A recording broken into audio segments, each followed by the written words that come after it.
Победителите ще бъдат наградени от господин Камен Костадинов,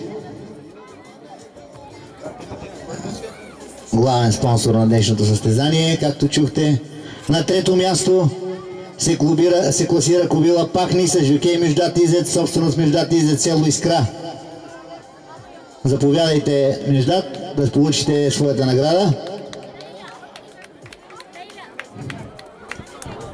Ето я Пахни и Междат Изец. Поздрави от Камен Костадинов и парична награда за третото място. На второ място Били Джин и Светла Янкова, собственост Десислава Тодорова Борован.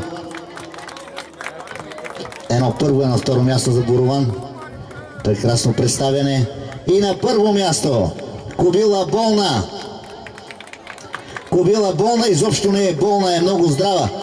С жокей Нурай Хамил, село Севар.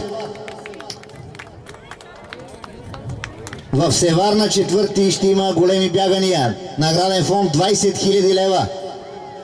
Бедна ви е фантазията, тогава какви бягания стават.